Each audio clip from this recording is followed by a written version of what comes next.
esse código ele é uma adaptação do código disponibilizado inicialmente pelo professor e ele está dividido em dois arquivos aqui. Esse aqui contém a lógica principal e essa função aqui calcula os parâmetros necessários para serem usados durante o código. A primeira parte foi demandado que plotássemos um gráfico contendo a potência recebida em função da distância, a perda de percurso em função da distância e o sombreamento em função da distância. Nessa parte que está a lógica principal, na parte 1, né, que a gente precisava fazer esses plots, então aqui estão essencialmente as linhas do plot. E o que está sendo feito aqui, o trabalho é quase todo nessa função. Então, analisando um pouco essa função, quando carregamos esse arquivo, que é o arquivo que contém as amostras do sinal de potência e distância, ele retorna esses dois arquivos, esses dois vetores. E então esses dois vetores estão sendo passados aqui para essa função, juntamente com o valor de janela de filtragem, que para esta primeira parte aqui não vai variar. E o retorno dessa função é uma estrutura contendo vários vetores. Detalhando essa função, então,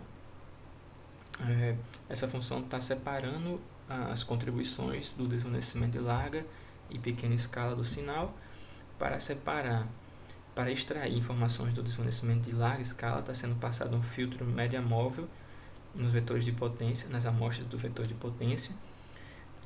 Inicialmente, essa média aqui é extraída do vetor em escala linear, ele é transformado para a escala linear no início, mas em cada iteração ele é transformado novamente para a escala logarítmica, porque para calcular a contribuição do desvanecimento de pequena escala é retirada da potência original, do vetor de potência original, a contribuição do desvanecimento de larga escala.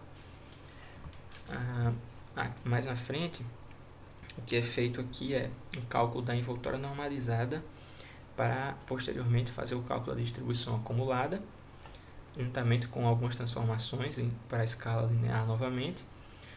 Aqui, como foi passado um filtro média móvel, que remove duas vezes o valor da janela de amostras, os outros vetores, alguns outros vetores têm que ser ajustados também, tem que ter o número de amostras, seu tamanho diminuído, porque para poder ficar no tamanho correto, né, para fazer as operações. Sobre a perda de percurso em escala linear, é um expoente, né? E aqui na escala logarítmica isso vira uma reta, então a gente tem que achar o coeficiente dessa reta. Para isso, em MATLAB a gente usa essa função polyfit aqui. Então a gente acha o coeficiente da reta e a gente avalia essa reta para todas as distâncias, para conter todos os pontos da reta para o plot. Depois alguns ajustes aqui nas dimensões dos vetores, que são linhas e alguns são vetores linha, outros coluna.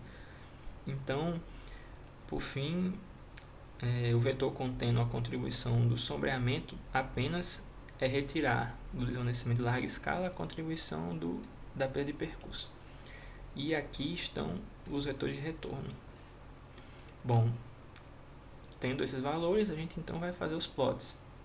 O vetor de potência com a distância, a contribuição da perda de percurso com a distância e a contribuição do sombreamento com a distância. Na parte 2 da entrega, foi demandado que calculássemos novamente alguns parâmetros do sombreamento, coeficiente de reta, sendo que dessa vez variando o valor da janela de filtragem. E além disso, algumas métricas estatísticas do sombreamento, como a média e o desvio padrão.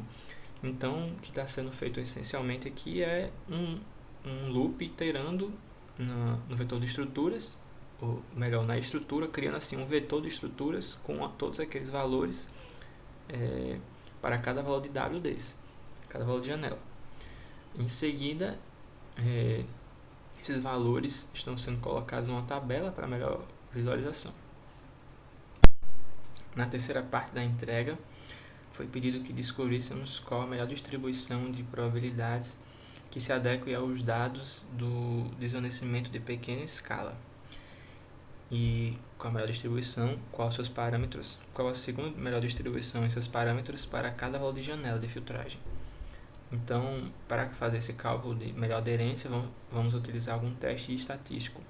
Neste caso, o k-teste, que vai calcular a diferença entre a distribuição acumulada dos dados quando ajustados a alguma distribuição para a distribuição acumulada empírica dos dados.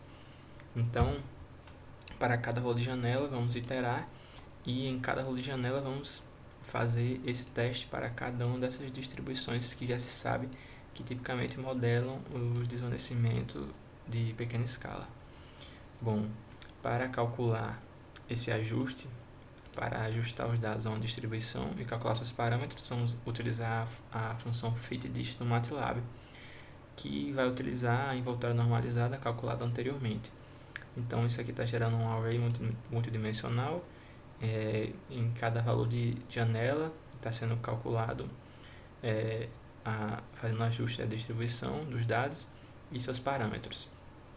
Em seguida, criamos os vetores necessários para utilizar o k-teste. Aqui é calculada a distribuição acumulada e aqui é feito o teste. O teste vai retornar alguns resultados importantes, sendo o mais importante o valor de k, que quanto menor significa que melhor se adequou a distribuição, aqueles dados a uma dada distribuição.